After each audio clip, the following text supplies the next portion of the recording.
আচ্ছা, ফেসিবাদ কি? এই যে ফেসিবাদ নিয়ে এত কাণ্ড কারখানা এই সরকারের সময়ে এসে, মানে উঠতে বসতে নানান ভাবে তো ফেসিবাদ শব্দটা ব্যবহার হয়। ফেসিবাদের বিকল্প শব্দ, বিকল্প অর্থ আমরা যদি ধরে নিই যে আওয়ামী লীগ বা শেখ হাসিনা, এই কথাও যদি ধরে নিই, এই যাবৎকালে এসে আজকে 9 মাস 10 মাস পরে এই সরকারের 10 মাসের বেদনার পরে প্রসব কি?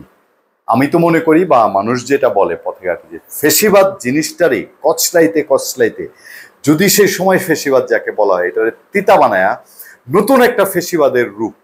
একদম টু দি পয়েন্ট কথা বলি, দেখেন একজনের কথা বলি।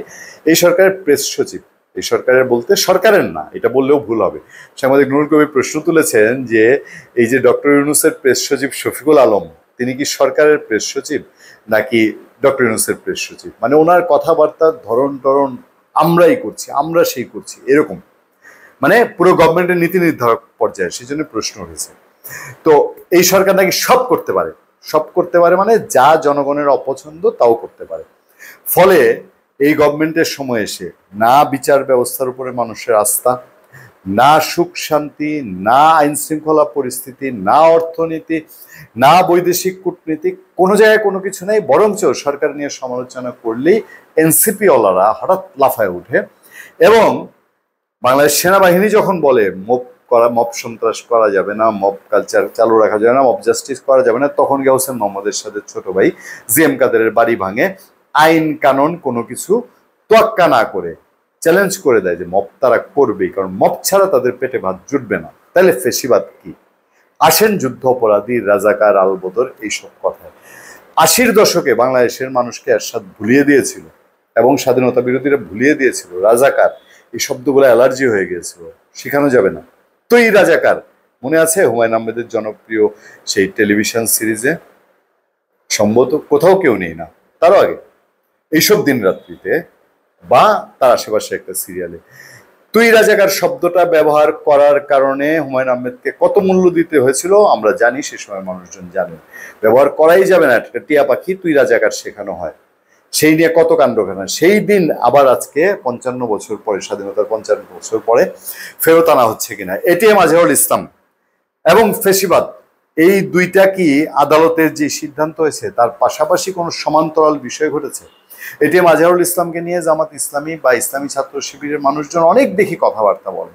আমি বলেছি অন্যায় যেখানে, অন্যায়কে অন্যায় বলতে হবে, অন্যায়কে অন্যায় বলা ছাড়া ইসলামের কথা বলতে পারবেন আপনি বা অন্য কিছু বলতে পারবেন? এবার মুখ খুলেছেন আনু মোহাম্মদ। আনু মোহাম্মদ বাংলাদেশের একজন পরীক্ষিত সৈনিক, আমার শিক্ষক, আমার টিচার। আনু মোহাম্মদ স্যারের সঙ্গে অসংখ্যবার, অসংখ্য সময়, এবং আজকে থেকে 25 বছর আগেও ইউনিভার্সিটিতে, 30 বছর আগেও ইউনিভার্সিটিতে বহু চড়াই উত্তরায়ের সময় একসাথে চলেছি আন্দোলন সংগ্রাম, এবং সাংবাদিকতার পেশায় দেখার খুব সুযোগ হয়েছে। আনি মোহাম্মদ স্যার বলছেন নতুন ফেসিবাদের আগমন ধ্বনি শোনা যাচ্ছে বলে মন্তব্য করেছেন গণতান্ত্রিক অধিকার কমিটির সদস্য অধ্যাপক আনু মোহাম্মদ। তিনি বলেন যে পরিস্থিতি এখন সৃষ্টি হচ্ছে তার মধ্যে নতুন ফেসিবাদের আগমন ধ্বনি শোনা যাচ্ছে। কারা সেটা নতুন ফেসিবাদের? কি বিএনপি কি বলছেন আনু স্যার? বুঝেন না আপনারা? পুরো সমাজের মধ্যে আবার একটা নতুন ফেসিবাদী শক্তির নাড়াচাড়া দেখা যাচ্ছে, এর বিরুদ্ধে প্রতিবাদ করতে হবে। যে প্রোগ্রামটা হয়েছে সেই প্রোগ্রামটার একটা জায়গায় আনু স্যার খুব শক্ত জবাব দিয়েছেন এটিএম আজহারুল ইসলামকে নিয়ে, জামাত ইসলামের এটিএম আজহারুল ইসলামকে নিয়ে।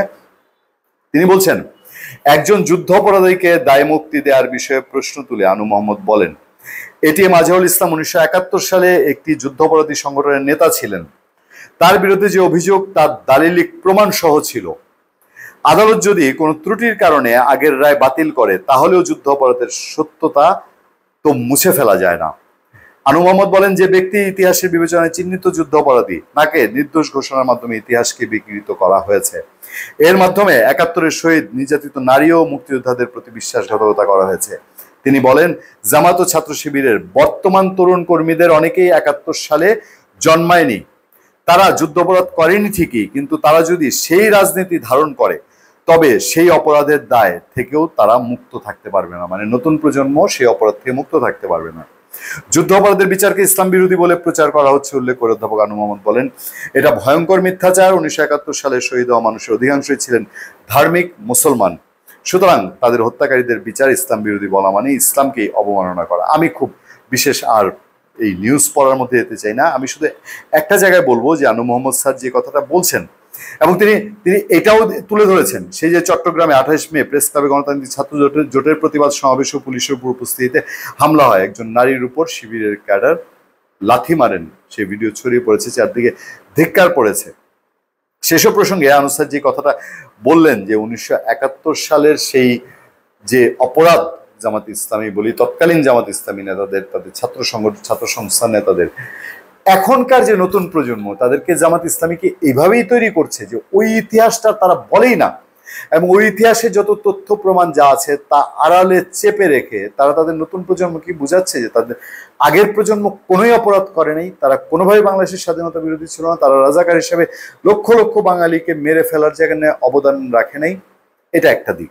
আর আরেকটা দিক হচ্ছে যে এই যারা বলছেন যে এখনকার সময়ের, আমি বলছি যে এখনকার সময়ের নতুন প্রজন্মকে কি জামাত ইসলামী যারা করে, ইসলামী ছাত্র শিবির, তাদেরকে কোনোভাবে ব্রেন ওয়াশ করা হচ্ছে, এই দিকটা যাচ্ছে। আর যুদ্ধ অপরাধীর বিচারের কথা বললে, রাজাকারের বিচারের কথা বললে যখন ইসলাম বিরোধী বলা হবে, এই বিষয়টাই কি তখন ইসলামকে অপমান করে না? যারা এটা বলবে যে কেউ একজন যুদ্ধ অপরাধের বিচার চেয়েছে, রাজাকারের বিচার চেয়েছে, আর তাকে বলবে ইসলাম বিরোধী, এটা কি ইসলাম এলাও করে? ইসলাম এটা পারমিট করে? ধন্যবাদ সবাইকে, ভালো থাকবেন, সুস্থ থাকবেন। সত্য, করুণা এবং সহনশীলতার সাথে আপনাদের সাথে আমি আতিক রহমান, পূর্ণিয়া।